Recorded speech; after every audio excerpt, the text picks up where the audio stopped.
کہا میں نے خواب دیکھی ہے. تو حضرت عمر کہنے لگے شہید تو دلیر لوگ ہوتے ہیں, شہید تو دلیر, جسے سارا زمانہ دلیر کہہ رہا ہے وہ اپنے بارے میں کیا کہہ رہے ہیں؟ کہتے ہیں شہید تو دلیر, میں تو کاہل سا آدمی ہوں, سست آدمی ہوں, میں تو اتنا کام ہی نہیں کرتا. تو یہ خواب تو نے جو دیکھا ہے نا, پھر سے دیکھنا.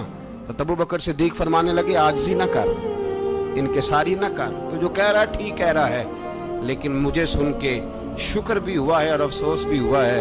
افسوس اس بات کا کہ تیرے جیسا بطل عظیم چلا جائے گا, اور شکر اس بات کا کہ رب تجھے زندگی بھی اعزاز والی دے گا, اور شہادت کی موت دے کے اللہ تجھے موت بھی عزت والی عطا فرمائے گا.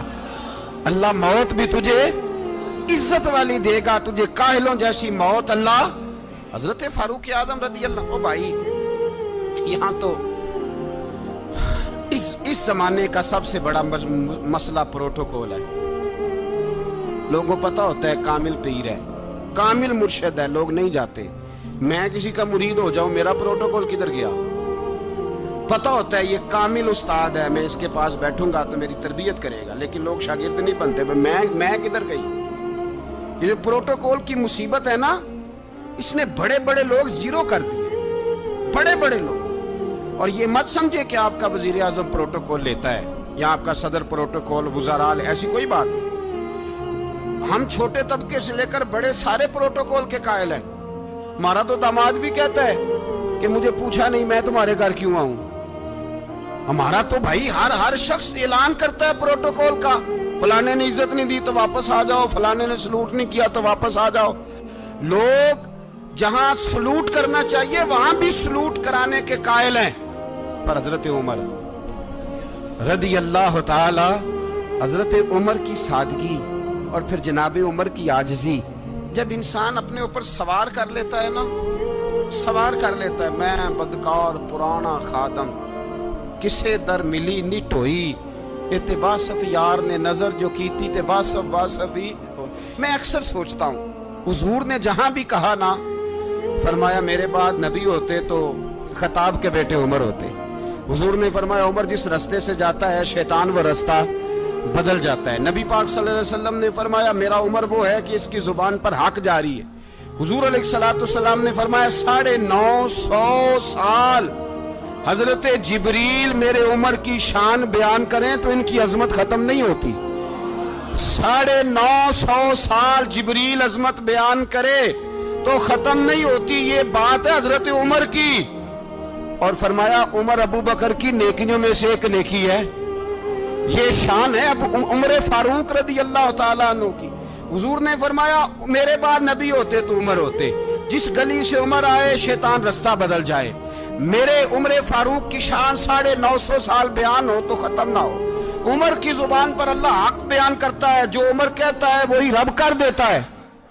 حضور ساری زندگی فضیلتیں بیان کرتے رہے, عمر جواب میں کیا کہتے ہیں؟ کوئی بتائے نا کہ یہ والی حدیثیں کبھی عمر نے بھی روایت کی ہوں کہ حضور نے میرے بارے میں یہ کہا ہے. یہ روایتیں وہ روایت نہیں کرتے. ان سے جب لوگ کہتے عمر تیری بڑی بات ہے تو عمر رو پڑتے, کہتے میں تو اونٹ چرانے والے باپ کا بیٹا ہوں, میں تو اونٹ چرانے والے باپ کا بیٹا, اونٹ چرا. اس سے آگے عمر گئے ہی نہیں ساری زندگی, اس سے آگے لفظ ہی نہیں ادا کی. اور میں تو بھائی اونٹ چرانے والا, میرا باپ تو اونٹ چرایا کرتا تھا, 10 اونٹ تھے, میری ڈیوٹی ہوتی تھی, سنبھالے نہیں جاتے تھے, ابا ڈنڈوں سے مارتا تھا. ساری زندگی عمر حج کرنے گئے, ایک خشک تنا کھجور کا عمر فاروق رضی اللہ تعالیٰ عنہ نے اس کو اپنے کلاوے میں لیا, رونے لگے. لوگوں نے کہا عمر کیا ہوا؟ فرمانے لگے یہاں میں اونٹ چرایا کرتا تھا, یہاں میں اونٹ چراتا تھا, 10 اونٹ سنبھالے نہیں جاتے تھے. دیکھو رسول اللہ کی شان, آج ساری امت چلانے کا طریقہ عطا فرما دیا ہے. ساری نظریے سے پیار. یار پیسہ کس کو برا لگتا ہے؟ آپ جس آدمی کی 50 کروڑ کی پراپرٹی ہے اس کو پوچھیں سب سے غریب, آپ کو وہی نظر آئے گا. وہ کہے گا میں ٹائٹ ہوں. حالات بڑے, میں کئی باری پوچھے انہوں نے, میں کہتا ترجمہ بھی 10 چھڑوں کی, ہمیں تو سمجھ نہیں آتی. اور ٹائٹ حالات کون سے ہوتے ہیں جی؟ جس آدمی کا کروڑوں میں کاروبار ہے نا, اس کو آپ چھیڑے وہ رونے لگ جائے گا, رونے. تو کئی میں نے ایسے دیکھے ہیں کرائے کا مکان ہے, ان سے پوچھے صاحب کیا حال ہے، تو کہتے ہیں جتنی اللہ نے شان والی زندگی ہمیں عطا کی ہے کسی کو نہیں دی ہوئی۔ اس کا مطلب ہے خوشی بھی یہی ہے اور غم بھی یہی، اندر سے خوشی ہے، اندر سے ہی۔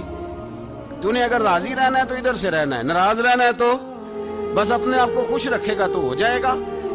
سارے صحابہ مل کے آئے، کہنے لگے عمر فاروق سے کہنا ہے نبی پاک کے زمانے میں تو ظاہراً غربت تھی، ابو بکر کے دور میں بھی غربت تھی، اب تو بڑا مال ہے، عمر سے سفارش کرو کہ عمر نیا کرتا پہنا کرے۔ ملکوں کے سفیر آتے، عمر وہی پھٹی پرانی چادر اوڑھ کے اور وہی کئی جگہ پہ پیوند لگے سوٹ پہن کے سفیروں کے سامنے بیٹھ جاتا ہے۔ عمر کو مشورہ دو، طے ہو گئی بات۔ سب نے جب مشورہ دے لیا تو سارے کہنے لگے یہ بتاؤ شیر کی مونچھ کو ہاتھ کون لگائے گا، کہنا کس نے ہے، بندہ بھی تو ڈھونڈو نا۔ نے کہا جناب میرا یہ خیال ہے کہ مولا علی شیر خدا کہیں گے، کیونکہ جس شخص کی عمر کو سب سے زیادہ حیا کرتے دیکھا وہ شیر خدا مولا علی ہے، رضی اللہ تعالی علی کہیں گے، اس لیے کہ جناب علی تو کئی دفعہ جب گفتگو کرتے تھے تو حضرت عمر چپ کر جاتے تھے اور فرماتے تھے علی نہ ہوتا تو میں ہلاک ہو جاتا۔ تو کہا علی سے کہو۔ جناب علی شیر خدا کو بلایا، کس کام کے لیے جی؟ اللہ اکبر۔ یہ ذرا اپنے اس دور پہ اس بات کو ذرا لاکا جناب ان سے کہیں کہ زیادہ نہیں، ایک کرتا نیا پہن لے، سفیر آتے ہیں وزیر آتے ہیں تو ایک کرتا نیا پہن لے۔ حضرت علی کو بلایا، آپ فرمانے لگے کوئی اور بات ہوتی تو میں کہہ دیتا، یہ والی میں نہیں کہہ سکتا، کوئی اور ہوتی تو میں عمر کو کئی دفعہ کہہ دیتا ہوں، جلال میں بھی تو سن، یہ والی میں نہیں کہہ سکتا، میں تمہیں ایک مشورہ دیتا ہوں۔ کہ وہ کیا؟ کہنے لگے سید عائشہ صدیقہ سے کہو، وہ مومنوں کی ماں ہے، عمر ٹالے گا نہیں۔ اماں جی سے جا کے کہا اماں جی نیا کرتا عمر سے کہیں پہن لیں، وزیر آتے ہیں بڑے بڑے لوگ تو چلو کوئی عرض نہیں۔ اماں جی نے کہا اچھا کوئی بات نہیں میں بلا لیتی ہوں۔ جناب عائشہ نے پیغام بھیجا، جب خادم نے کہا نا مصطفیٰ کے گھر سے پیغام آیا ہے تو 20 لوگ بیٹھے تھے، عمر کانپتے ہوئے اٹھے، کانپتے دوڑے۔ حضرت عائشہ پردے میں تھی تو فرماتی ہیں عمر اتحیات کی حالت میں بیٹھ گئے۔ کہا اماں جی دیر تو نہیں ہو گئی مجھے آنے میں؟ کہا نہیں ٹائم پہ آ گئے ہو، کس لیے بلایا تھا؟ کہا عمر دیکھو غربت کے معاملات اور ہوتے ہیں، جب اللہ آسانی دے تو کوئی چیز استعمال کرنا حرام نہیں ہوتی، اگر حرام ہے تو بتاؤ۔ کہا نہیں اماں جی حلال ہی ہے۔ تو فرمایا پھر اتنے سفیر آتے ہیں مشیر آتے ہیں، اب تو مال غنیمت بڑا آتا ہے، ڈھیر لگ جاتے ہیں مسجد میں، تو چل ایک نیا کرتا تم بھی پہن لیا کرو، اور آپ نیا کرتا پہنو گے تو دھاگ بیٹھے گی غیروں پر۔ تو صحابہ کا مشورہ ہے کہ آپ نیا لباس پہنے۔ اماں جی کہتی ہے میں نے حکم دیا تو عمر چپ کر گئے، گردن جھک گئی۔ تھوڑی دیر کے بعد سیدنا عمر فاروق نے سر اٹھایا تو داڑھی پہ آنسو گر رہے تھے، رو پڑے، کہنے لگے پاک محبوب کی پاک بیوی جیسے حکم کرتی ہو میں حاضر ہوں، پر مجھے وہ والا لباس پہنانا جو میرے مصطفیٰ نے پسند فرمایا ہے۔ سیدنا عمر فاروق، میرے نبی پاک علیہ السلام نے فرمایا فرشتے 950 سال میرے عمر کی شان بیان کریں تو ختم نہیں ہو سکتی۔ اتنا بڑا شخص عمر فاروق، اتنا بڑا آدمی۔ ایک دن اعلان کیا عمر فاروق نے لوگوں مسجد میں آؤ بات کرنی ہے، امیر المومنین کا پیغام ہے سارے مسجد میں آ جائے۔ کھچا کھچ مسجد نبوی صحابہ سے بھر گئی، اور ایسا جب اعلان ہوتا تھا تو صحابہ دوڑ کے آتے تھے، شاید کو جنگ ہے، شاید کسی نے حملہ کر دیا ہے، شاید کوئی نئی بات ہے، دوڑے آئے لوگ، مسجد نبی کھچا کھچ بھر گئی۔ سیدنا فاروق اعظم رضی اللہ تعالیٰ عنہ منبر پہ بیٹھے، حضرت عبد الرحمن ابن عوف رضی اللہ تعالیٰ عنہ فرماتے ہیں کہ صحابہ تجسس کے دیکھ رہے ہیں کہ پتہ نہیں کسی طرف سے پیغام نہیں آ گیا، کوئی کافر حملہ نہیں کرنے لگا، اللہ جانے کیا ہوا ہے، بڑی پریشانی ہے۔ عمر بیٹھے اللہ کی حمد کی، نبی پاک صلی اللہ علیہ وسلم پر درود پڑھا، اور پھر عمر فاروق بولے، فرمانے لگے میں جب مکے میں رہتا تھا نا تو کبھی گھر میں قحط آ جاتا تھا، کبھی قحط آتا تھا گھر میں، بکریوں کے دودھ خشک ہو جاتے تھے، گندم نہیں ملتی تھی، پانی نہیں ہوتا تھا، تو فرمایا میری اماں مجھے خالہ کے گھر بھیج دیتی تھی۔ قبیلہ بنو مخزوم، اس قبیلے میں میری خالہ کی شادی ہوئی تھی تو وہ مالدار لوگ تھے، ان کے پاس زیادہ بکریاں، زیادہ اونٹ، زیادہ گائے، زیادہ کھیت تھے۔ حضرت عمر فاروق فرمانے لگے میں ان کے گھر جاتا تو میرے خالو سمجھ جاتے کہ عمر کو اس لیے بھیجا گیا ہے کہ قحط آ گیا ہے۔ فرماتے ہیں وہ مجھے سویرے بکریاں چرانے لے جاتے، شام تک میں ان کی بکریاں چراتا۔ امیر المومنین عمر، ایک طرف مسئلہ یہ ہے کہ کیسر و کسرا کی دیواریں ہل رہی ہیں عمر کے نعروں سے، اور ادھر عمر منبر پہ بیٹھ کے خطبے دے رہے ہیں۔ فرماتے ہیں میں بکریاں چراتا، شام تک خالہ کے گھر جا کے مزدوری کرتا، اور فرماتے ہیں شام ہوتی تو ایک مٹھی کشمش مجھے دیتے وہ۔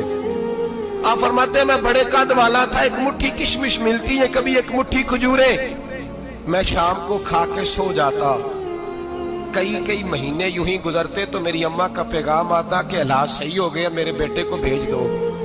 یہ بات کہی، حضرت عمر رونے لگے اور پھر کہنے لگے اب وہ وقت آیا ہے کہ لوگ مجھے امیر المومنین عمر کہہ کے پکارتے ہیں۔ بس یہ دو باتیں کی۔ عمر نے کہا چلو ظہر کا وقت ہو گیا، اذان پڑھو، اٹھو نماز پڑھے، اٹھو۔ اذان ہوئی، اقامت ہوئی، جناب عمر نے نماز پڑھائی، لوگ چلے گئے تو سیدنا عبد الرحمن ابن عوف دیگرانہ تھا جناب عمر سے، بازو پکڑ کے کہنے لگے عمر سیانا بندہ یار تو یہ دو باتیں سنانے کے لیے اتنا مجمع اکٹھا کیا تھا، یہ دو باتیں کہنے کے لیے کہ میں خالہ کے گھر جا کے مزدوری کرتا تھا تو ایک مٹھی کشمش ملتی تھی، ایک مٹھی کھجوریں، یہ کہنے کے لیے کہ میں بکریاں چرایا کرتا تھا۔ تو حضرت عمر فاروق رضی اللہ تعالیٰ عنہ پھر روئے، پھر آنکھوں میں آنسو آئے، کہنے لگے عبد الرحمن آج نا مصر شام سے کچھ لوگ آئے تھے اور وہ بتا رہے تھے کہ عمر تیرا ڈنکا وہاں بھی بڑا بجتا ہے، وہ مجھے کہہ رہے تھے تیرے نام کے وہاں بھی بڑے دبدبے ہیں، بڑے تذکرے ہیں۔ تو میرا نفس مجھے کہہ رہا تھا عمر دیکھا تو یہاں بیٹھا ہے اور وہاں تیرے نام کا شور ہو رہا ہے، مجھے اس نے بڑا کیا ہے۔ تو میں نے آج مصطفیٰ کے سارے غلام اکٹھے کر کے اپنی اوقات بتا دی ہے، میں نے اپنی اوقات بتائی ہے کہ میں کچھ نہیں، کوئی شے نہیں، کوئی چیز ہی نہیں، اسی کسے تے کچھ نہیں جے لگ دے، نہ کوئی ساڈا دردی۔ میں نے بتایا ہے کہ میں تو کسی کے بکریاں چرا کے ایک مٹھی کشمش لے کے گزارا کیا کرتا تھا۔ گزارا مجھے میرے کچھ ساتھی نا لے گئے گجرانوالہ سردیوں کے موسم میں، مجھے کہنے لگے سویٹر پسند کر لیں اپنی مرضی کا۔ تو میں نے کہا یار مجھے تو وہی مزہ آتا ہے جو میری اماں کروشیے سے بنایا کرتی تھی، وہ پہلے ابا پہنتے تھے، پھر وہی سویٹر بڑا بھائی پہنتا تھا، پھر ہمارے کھاتے میں آ گیا، اور پھر اس کی تعریفیں ہوتی تھی غربت چھپانے کے لیے، اس کی تعریفیں ہوتی تھی بڑی محنت سے بنا ہے جی، کیا بات ہے، بڑا گرم ہے، تو اب چھوٹے بھائی کو دے دیا جائے۔ ہم نے کہا وہی زمانہ دیکھا ہے، وہی رنگ دیکھا ہوا ہے، اور اس پر فخر ہے۔ اب تو لوگ جب کچھ ہو جاتا ہے نا، 2-4 لوگ جاننے لگتے ہیں تو لوگ فٹافٹ دعویٰ کر دیتے ہیں خاندانی رئیس اعظم ہوں، بڑی بات ہے، ایسی کوئی بات نہیں۔ جس کو اپنا آپ یاد رہتا ہے اسے خدا بھی یاد رہتا ہے، جسے اپنا آپ یاد رہتا ہے اسے رسول اللہ بھی یاد رہتے ہیں، جسے اپنا آپ یاد رہتا ہے اس کی نظر میں دوسرے لوگ بھی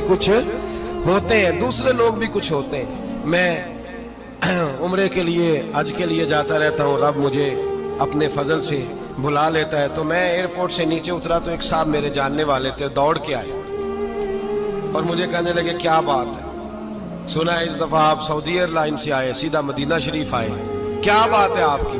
اور میں نے کہا صاحب چھوڑ دیں، میں بھی جب پہلی دفعہ آیا تھا تو میں بھی بڑا گھور کے ایئرپورٹ دیکھتا تھا، میں نے کبھی دیکھا جو نہیں تھا، میں بڑا گھور کے دیکھتا تھا، کوئی ایسی بات نہیں ہے، یہ نظام قدرت ہے، بادشاہ کے فیصلے ہیں، وہ جب چاہتا ہے جس طرح کے چاہتا ہے فیصلے فرما لیتا ہے، تو یہ اس کے فیصلوں کی بات ہے۔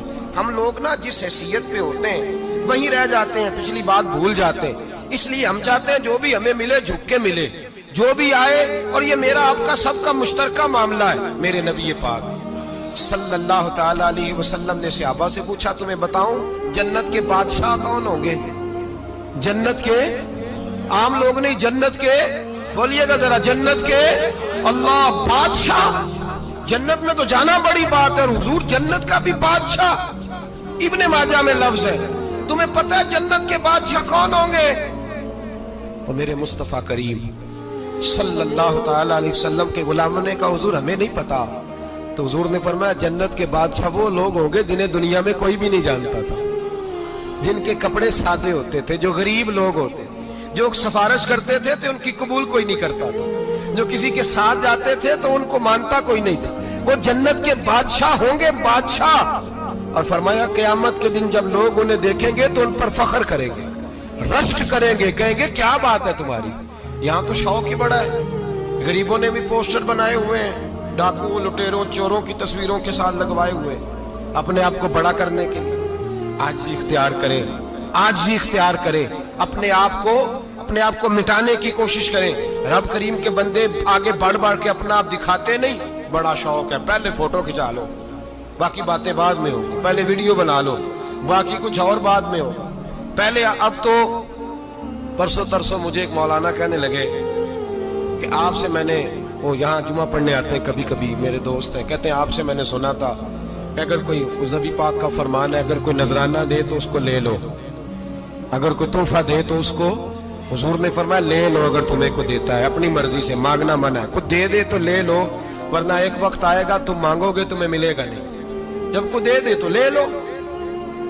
کہنے لگے آپ نے کہا تھا کو دے تو اس وقت سے میں، کوئی سوٹ دیتا ہے مجھے میری مسجد کا نمازی تو میں لے لیتا ہوں، کوئی مجھے کوئی اور شے دیتا ہے تو میں آپ سے سن کے، تو اگر میری مسجد کا نمازی سوٹ پکڑاتے ساتھ فوٹو بھی کھینچے تو پھر میرے لیے کیا حکم ہے، وہ خوشبو کی ڈبی دیتے ہوئے ساتھ فوٹو بھی کھینچے پھر میرے لیے کیا حکم ہے۔ کہنے لگے رمضان میں یہ حال ہوا ہے کہ لوگ کپڑے دے رہے تھے اور فوٹو کھینچ رہے تھے، کیا چکر ہے، کہاں چلے گیا؟ غریب آدمی کی عزت نفس کو کچل ڈالا پکڑ کے، ایک جوڑا سال کے بعد امام کو دیا، اس کی بھی تصویر کھینچ کے فیس بک پہ دے ڈالی۔ یہ ہماری